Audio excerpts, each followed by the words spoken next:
U.S. Army ground forces mired in crisis in 2025, stalled R&D, collapsing maintenance, and eroding global dominance. In 2025, the U.S. Army's ground forces face an existential crisis, stalled development of new equipment, a collapsing maintenance system for aging platforms, failed key programs, and a precipitous drop in repair capabilities. The root causes lie in short-sighted decision-making and capture by special interest groups, eroding once unassailable global advantages and undermining the foundation of large-scale ground combat readiness. In December 2025, the hearing room on Capitol Hill was heavy with tension. Facing questioning from the Senate Armed Services Committee, U.S. Army Chief of Staff General Randy George repeatedly evaded the core issue. When asked, "Can the U.S. military currently sustain a large-scale ground war?" he offered only the vague response, "We possess the capability to address diverse threats." Behind this deliberate ambiguity looms a systemic crisis plaguing the U.S. Army's equipment ecosystem, a crisis laid bare by shocking data and facts that strip away the veneer of the world's most powerful ground force. From stalled new equipment pipelines to a broken maintenance regime for legacy systems, 2025 emerged as a year of stark contrasts in the global military balance. While a major Eastern power showcased a slew of high-performance new weapons during its Victory Day military parade, demonstrating phased achievements in military modernization, the United States stood at a crossroads, adrift in its military development. The Navy's sixth-generation fighter program faltered. The F-35 block for upgrade fell badly behind schedule, and the Army's predicament was even more severe. It faced a double defeat in both new equipment R&D and legacy system maintenance. This failure was not a localized issue but a systemic breakdown spanning air and ground platforms alike. Stalled new equipment R&D, a crisis of the future. The most visible symptom of the U.S. Army's decline is the paralysis of its new equipment development pipeline. In April 2025, a memorandum on Army transformation and acquisition reform issued by the U.S. Department of Defense sparked an uproar. The formal termination of the M10 Booker light tank program, touted as a 42-ton spearhead asset for rapid reaction forces, the Booker was already in limited service, with production lines just taking shape, yet it was abruptly axed. Behind this decision lay fatal flaws exposed during testing, whose roots had been planted years earlier. The M10 Booker program was launched in 2015, tasked with balancing airlift deployability and battlefield protection for rapid reaction units. However, a decade-long development cycle doomed the platform to the awkward fate of being obsolete at birth. In an era where unmanned aerial vehicles (UAVs) dominate modern battlefields, the Booker's underlying design philosophy remained mired in traditional land warfare thinking, fundamentally misaligned with contemporary combat environments. Testing data revealed that the Booker's 42-ton combat weight exceeded the infrastructure capacity of multiple U.S. airborne bases. During trials at Fort Campbell, Kentucky, just a few mobility exercises rendered 6 of the base's 11 bridges structurally unsound, requiring emergency reinforcement. More critically, the platform suffered a catastrophic imbalance between weight and protection. Its 42-ton frame should have delivered robust armor, yet live-fire tests showed its plating could only withstand 14.5 mm armor-piercing rounds, leaving it defenseless against modern anti-tank weapons. Objectively, weight and protection issues were not the core reasons for the Booker's cancellation. The U.S. military's active M1A2C main battle tank weighs 83 short tons, with equally limited mobility, and the Stryker armored vehicle also suffers from weight overruns and mobility deficits. What truly sealed the Booker's fate was its lack of adaptability to modern warfare. Lessons from the Russia-Ukraine war had already proven that swarming UAV attacks are a primary threat to ground forces, yet the Booker lacked dedicated anti-UAV defenses. In emergencies, crew members were forced to fire small arms from hatches, a defense as ineffective as shooting mosquitoes with a shotgun against large-scale UAV swarms. Compounding its woes, the Booker lacked a clear role in modern operational architectures. The U.S. Army initially envisioned it as air deployable, but its 42-ton weight crippled the C-17 Globemaster's lift efficiency. allowing just one tank per sortie far short of rapid reaction requirements. Forward deployed, it could not operate on the infrastructure of most front-line bases, limiting its operational range. In an age of unmanned warfare, the Booker's role as a manned platform grew even more ambiguous. It could not effectively coordinate with unmanned systems, nor did it offer the low-cost, expendable advantages of unmanned platforms. In a bizarre twist, the program was resurrected from the dead after its termination. In June 2025, the U.S. Army announced it would resume limited production to complete 80 unfinished hulls before permanently shuttering the line. This contradictory decision reflected a bitter power struggle. On one hand, the program's massive sunk costs made full cancellation politically untenable and a waste of resources. On the other, defense contractors lobbied fiercely to avoid economic losses from a total shutdown. This act of forcing undercooked rice to feed the hungry laid bare the rigidity and passivity of the U.S. military's acquisition system. The Booker's failure was not an isolated case but a microcosm of the U.S. Army's struggles with manned ground vehicle R&D. In armored systems, multiple upgrade programs lagged badly alongside the Booker's demise. The M1A2 SEP for main battle tank upgrade, originally slated for full fielding in 2025, was delayed to the second half of 2026 due to compatibility issues between its fire control system and new ammunition. This delay created a critical capability gap, leaving the U.S. military's active main battle tanks unable to engage modern armored targets effectively. With manned systems floundering, the U.S. Army pinned its hopes on unmanned platforms. The Robotic Combat Vehicle RCV program was once hailed as the lifeline of Army transformation.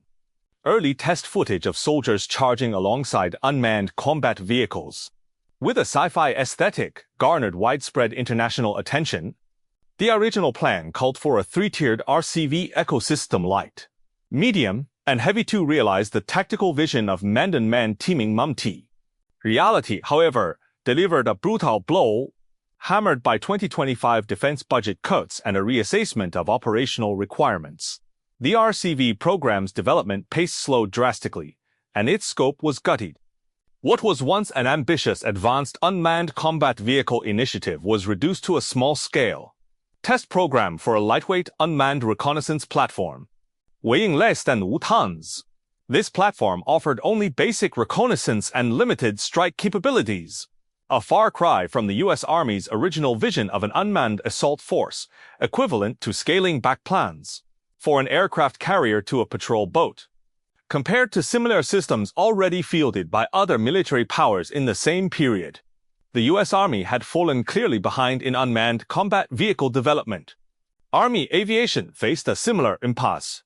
The United States boasts a world-class aerospace industry, including Boeing and Lockheed Martin, theoretically providing a foundation for sustained Army aviation modernization.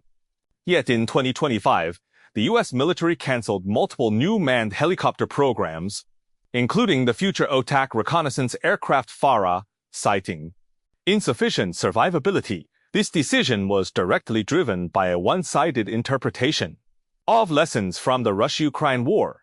U.S. military leadership concluded that traditional helicopters are as fragile as a candle in the wind against UAVs and advanced air defense systems. Based on this judgment, the military planned to shift resources from new manned helicopter R&D to unmanned systems and upgrades of existing platforms. Behind this shift, however, lay a cynical bid to hoard budget.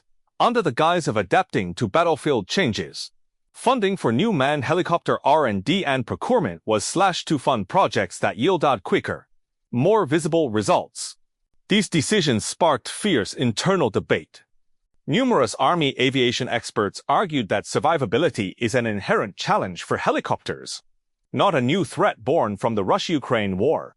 Fixing a car's flat tire means replacing it with a sturdier one, not abandoning the car entirely, one expert noted.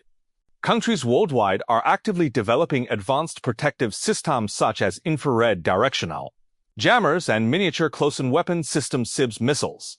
And the U.S. military has the capability to equip its helicopter, abandoning new platform R&D in favor of upgrading aging systems. they warned, would fail to deliver meaningful improvements in survivability. The debate did not alter the decision, and the U.S. military's resource shift proceeded. At Boeing's Seattle factory, production lines once dedicated to Army new helicopter development sat partially idle.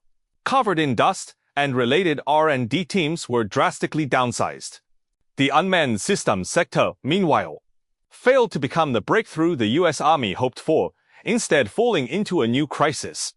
In 2025, the U.S. military terminated two critical UAV programs. The Future Tactical Unmanned Aircraft System FTS, intended to replace the RQ-7 Shadow and the MQ-1 Sea Gray Eagle upgrade.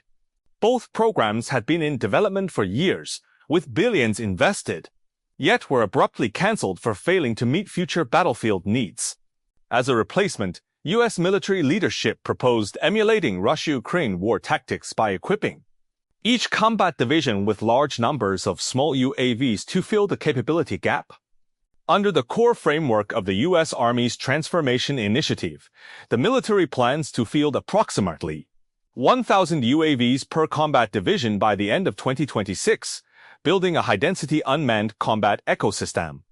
These UAVs cover intelligence, surveillance, and reconnaissance ISR, loitering munition strikes, and light transport.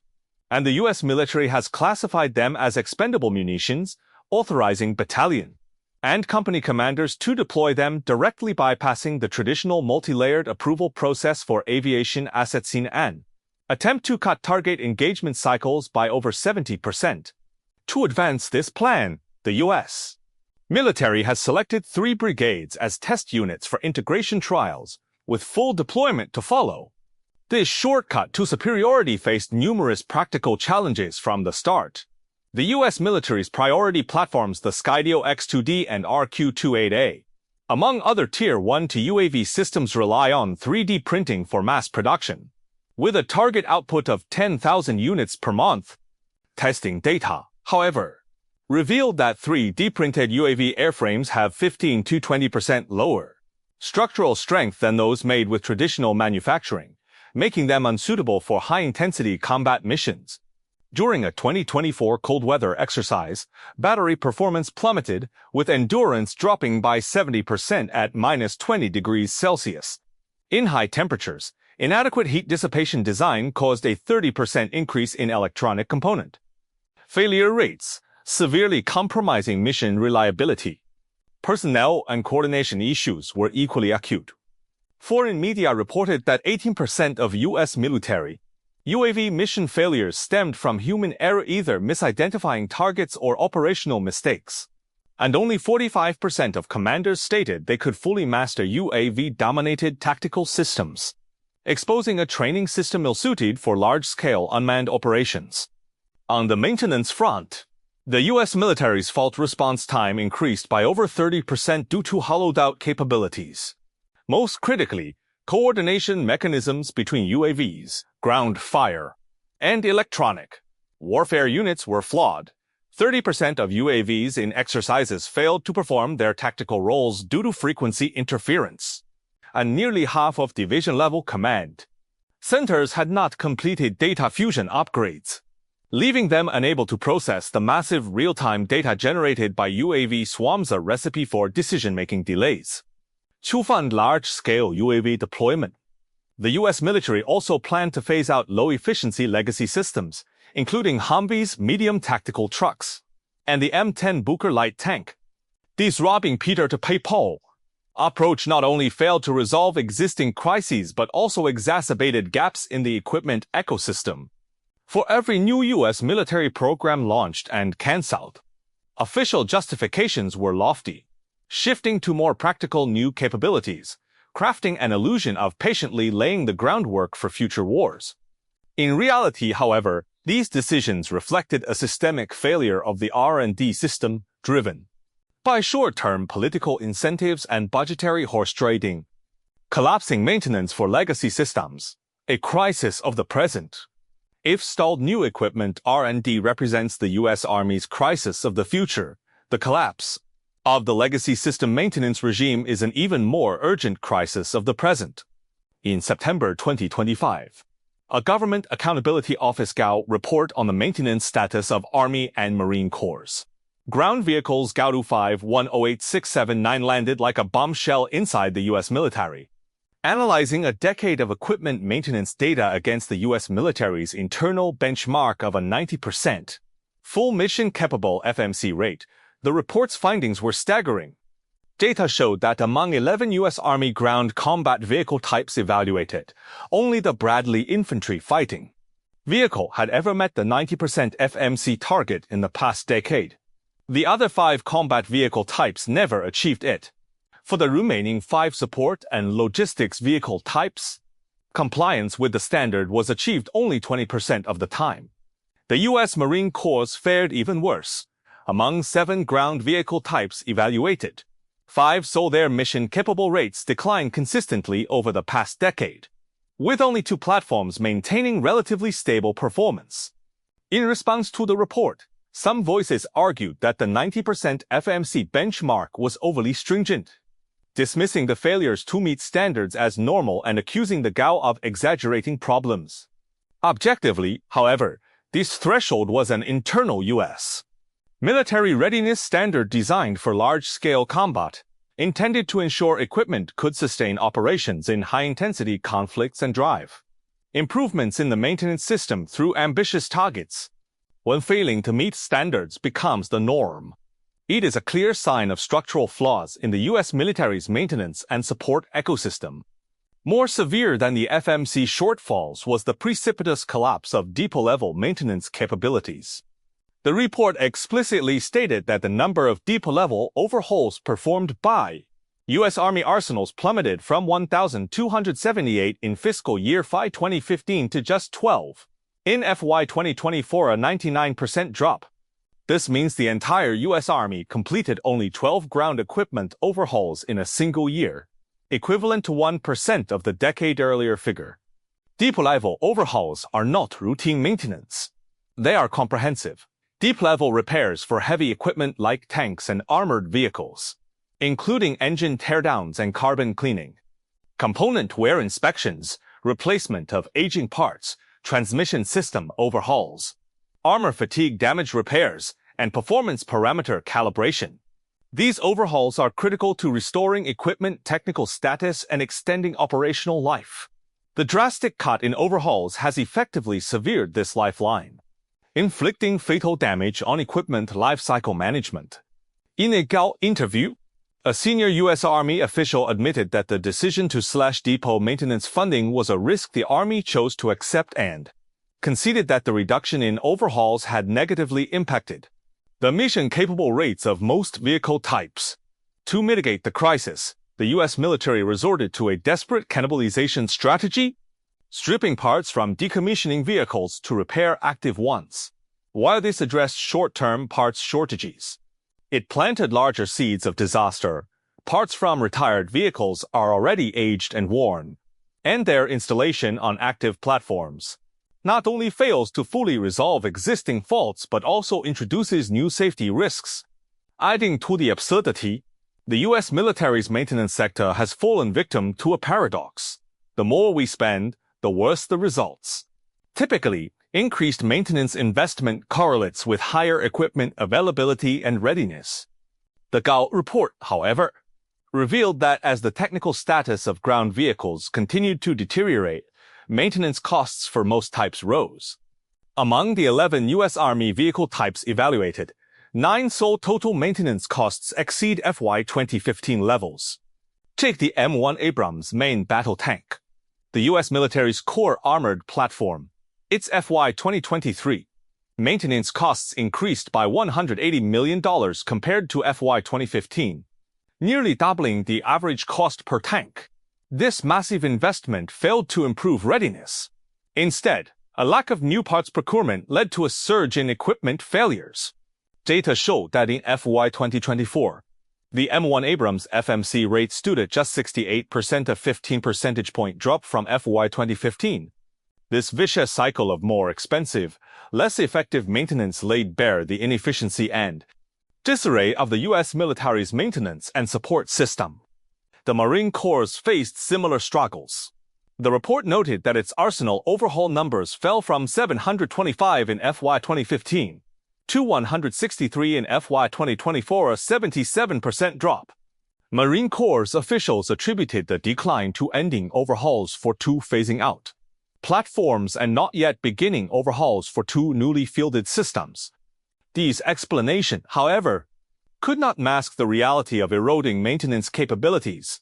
Maintenance cycles for multiple key platforms lengthened drastically, and some amphibious combat vehicles were sidelined for 6 consecutive months due to repair backlogs, unable to deploy. The collapse of the maintenance system has had a direct and devastating impact on the skills gap among maintenance personnel. Depot level overhauls are not only critical to restoring equipment performance but also to training and upskilling maintenance crews. By participating in full equipment teardowns, technicians gain deep insights into platform design principles and failure patterns, laying the groundwork for rapid diagnosis and repair in routine maintenance. As depot overhaul opportunities have dried up, however, experienced senior technicians have retired, and new recruits lack sufficient hands-on training, leading to a severe degradation in skills. Gao investigations found that young technicians in some Army maintenance units could not even independently perform basic tasks like engine teardown and reassembly. To sustain the maintenance workforce's skills, the U.S. military resorted to a bizarre measure, deploying maintenance personnel to repair foreign military equipment, using external maintenance work as a substitute for hands-on training. This phenomenon was corroborated by report data. In FY 2023 and FY 2024, the number of depot-level overhauls performed by U.S. military technicians on foreign military platforms of the same type surged, a direct result of the collapse of internal maintenance tasks. This absurd scenario, neglecting our own equipment to train on foreign militaries' gear, epitomizes the U.S. military's maintenance crisis. Dual pressures, budget constraints, and heavy operational tempos have further exacerbated the maintenance crisis. In recent years, the U.S. military has deployed frequently worldwide, with ground forces bearing the brunt of counter-terrorism and patrol missions, accelerating equipment wear and tear. Meanwhile, congressional oversight of defense budgets has tightened, and the Army's maintenance budget share has declined steadily. To balance spending, units have been forced to cut professional training time for maintenance personnel, and maintenance-related training is often the first casualty. The Gao report explicitly identified inadequate basic maintenance knowledge and skills among equipment operators as a direct consequence of reduced training. Troops in some frontline units could not even perform routine tasks like oil changes and part tightening correctly, leading to a further rise in equipment failure rates. These underskilled operators and technicians have added to the already overburdened maintenance system, creating a vicious cycle. Root causes: short-sightedness, special interest capture, and a collapsed life cycle management system. A deeper examination of the U.S. military's equipment crisis reveals that it is not the product of a single factor but the result of a toxic combination of domestic short-sightedness and capture by special interest groups, ultimately a collapse of the equipment lifecycle management system. Modern military equipment ecosystems rely on a closed-loop fielding maintenance upgrade lifecycle management model, analogous to household car maintenance. Performance at fielding is meaningless without ongoing routine maintenance and periodic overhauls. Neglect maintenance for too long, and even the most advanced equipment will fail and lose operational capability. The U.S. military's current equipment management strategy, however, has broken this closed loop, with insufficient attention paid to post-fielding maintenance and support. Driven by short-sightedness, U.S. military decision-makers have funneled excessive resources into new equipment, R&D, to pursue visible political gains, slashing maintenance budgets in the process. In the U.S. military's budget allocation logic, new R&D programs deliver tangible results, easy to showcase to Congress and the public as proof of military strength, while maintenance is a hidden cost with no short-term payoff, making it a prime target for cuts. They spy first, maintain never mindset is akin to starving a professional athlete to save money on meals, then wondering why their performance declines. The result is an equipment ecosystem suffering from malnutrition. The United States operates the world's largest network of military bases, theoretically capable of meeting all equipment maintenance and support needs. In practice, however, this theoretical advantage has been undermined by short-sighted budgetary priorities. For example, in the FY 2025 Army budget, new equipment R&D funding increased by 8% compared to the previous fiscal year, while maintenance funding was cut by 5%. This resource imbalance has left legacy equipment starved of maintenance support, pushing its operational viability into free fall. The clash between aging equipment and technological iteration has further amplified the impact of short-sighted decisions. Many U.S. Army ground vehicles evaluated in the GAO report, such as the M113, Armored Personnel Carrier APC, and M109 self-propelled howitzer, have been in service for decades beyond their original design lifespans. The M113's initial design life was 20 years. Yet some active units have been in service for over 60 years. Prolonged service has inevitably led to a steady decline in technical status, with widespread issues like aged and worn parts and performance. To adapt these aging platforms to new operational requirements, the U.S. military has been forced to retrofit them with advanced electronic systems and combat gear. However, inherent compatibility conflicts exist between legacy platforms and modern electronics. Original circuit designs and installation spaces were not engineered for new systems, leading to frequent compatibility issues and failures during operation. For example, retrofitting aging vehicles with modern communication systems, sensors, and automated control equipment has universally caused problems like insufficient power capacity, data bus congestion, and subsystem interference. This issue is pervasive across the U.S. military's equipment ecosystem, with similar compatibility problems documented in the maintenance manuals and public failure reports of multiple key combat vehicle types. Beyond short-sightedness, capture by the U.S. military-industrial complex and supply chain vendors has been a critical factor exacerbating the equipment crisis. Large defense contractors have expanded their dominance through mergers and acquisitions, achieving de facto monopolies in multiple key defense equipment sectors. These monopolies prioritize high-margin new equipment R&D programs, which generate massive profits, while showing little incentive to invest in the low-margin production of spare parts needed to sustain the readiness of existing equipment. The GAO report's revelation of missing equipment technical data is a core tactic of the military-industrial complex's monopoly strategy. By controlling core technical data and design blueprints, these companies have established a technical stranglehold on equipment maintenance and support, forcing the military to rely on original equipment manufacturer OEM services for maintenance and charging exorbitant fees in the process. The report explicitly states that the lack of up-to-date technical documentation or design blueprints has affected all 18 U.S. Army equipment types evaluated, a stark testament to the military-industrial complex's choke point control over U.S. military maintenance. Take the M113 APC family, in service for over 60 years. Vendors hold complete, updated design blueprints for all variants and upgrades. Yet they deliberately refuse to provide this critical technical data to military maintenance depots, forcing the U.S. military to send vehicles back to OEM facilities for repairs. The core goal is to maximize profits through high-priced OEM maintenance. Data shows that the 10-year maintenance cost for a single M113 can double, and OEM repairs for dozens or even hundreds of vehicles at a time generate massive revenues for these companies. Revenues that come at the expense of skyrocketing U.S. military maintenance costs, with no meaningful accountability for the contractors. The military-industrial complex's monopolistic practices have had severe consequences.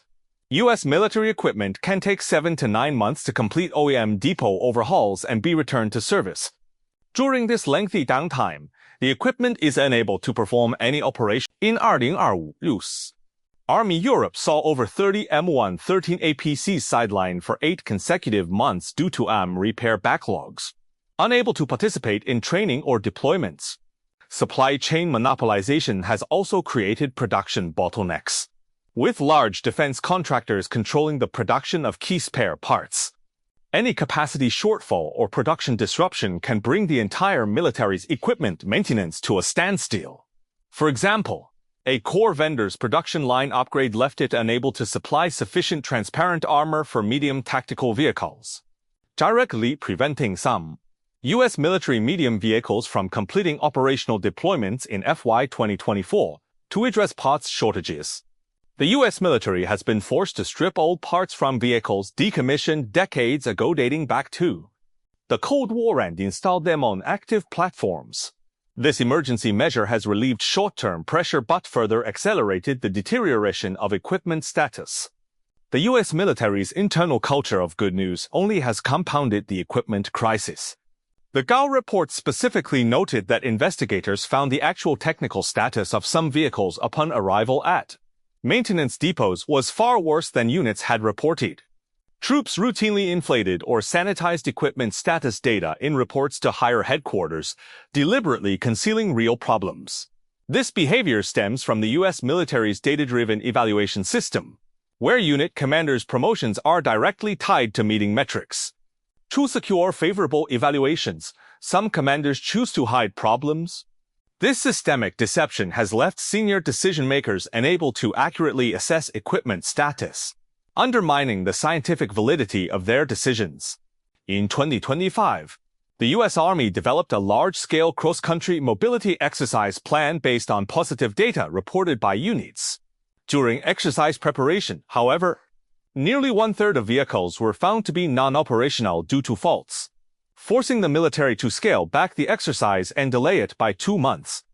The eroding foundation of large-scale ground combat.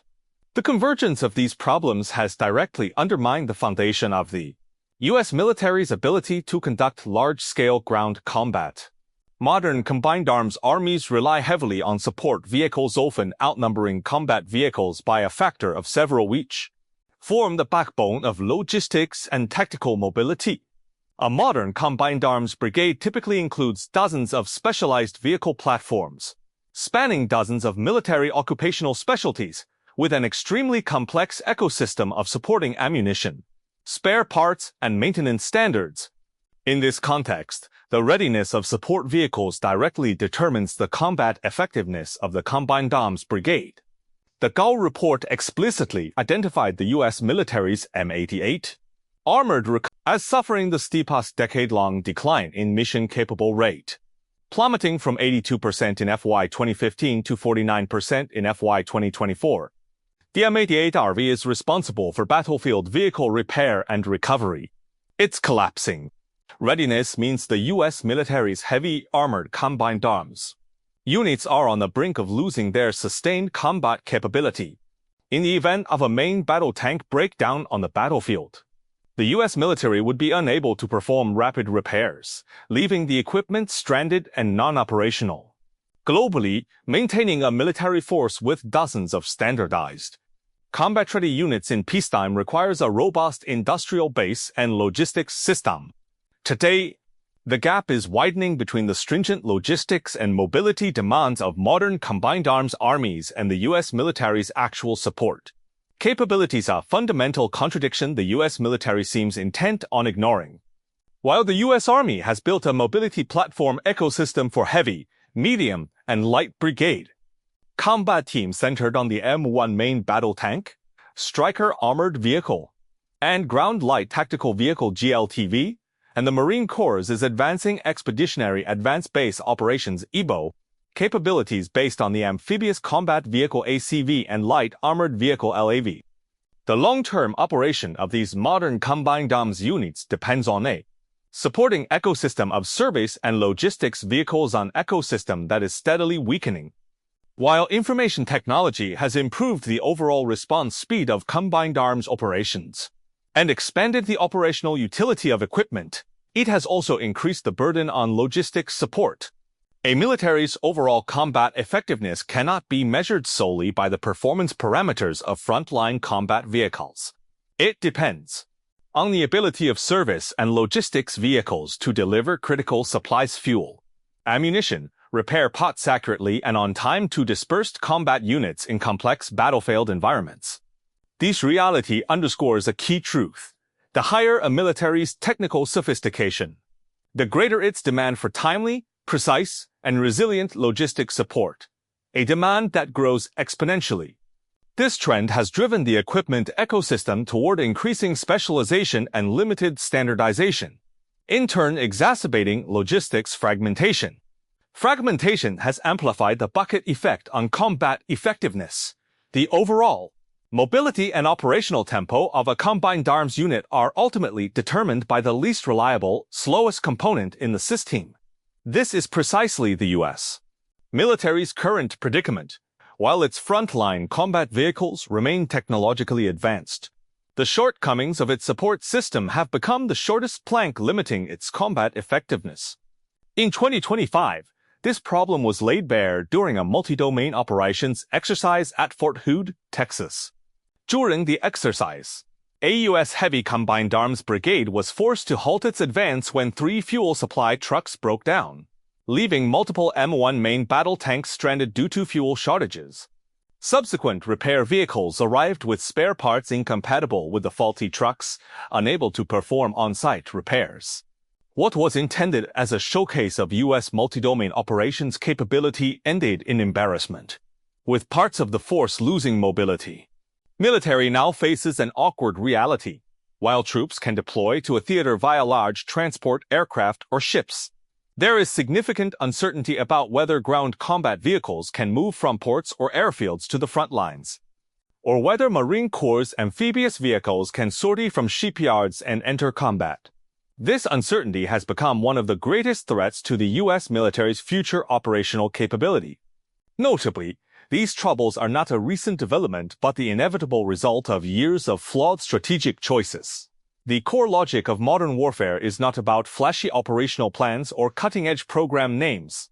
Its most basic tenets are: can equipment start when needed? Can supplies be delivered accurately in extreme environments? Can troops hold their ground in high-intensity attrition warfare? When these most basic, core capabilities are treated as deferrable, compressible, or acceptable risks, advanced concepts like combined arms, precision warfare, and unmanned operations will quickly expose their shortcomings in the first round of high-intensity combat. Without a solid, reliable maintenance and support system as a foundation, even the most advanced technology cannot deliver its full potential. Once maintenance capabilities erode severely, professional maintenance personnel are lost, and industrial-based support weakens. Rebuilding a military's basic combat capabilities takes years if not decades and cannot be achieved quickly. A crisis of strategy and vision. In late 2025, debates over the future of U.S. ground forces continued in the Pentagon's strategic conference rooms. Some proposed reducing equipment usage intensity to cut maintenance costs, an attempt to mask problems through passive data management, a move dismissed as self-deception. This is like parking an old car to prevent breakdowns, forgetting that cars are meant to be driven, one critic argued. Others called for increased maintenance funding and breaking the military-industrial complex's monopoly. But these proposals have struggled to gain traction amid congressional budget constraints and lobbying pressure from special interest groups. For the U.S. military, the 2025 equipment crisis is not just a technical or financial challenge, but a crisis of strategy and vision. When a military begins to systematically ignore the most unglamorous, unheralded, yet most critical basic capabilities, its combat effectiveness will inevitably suffer.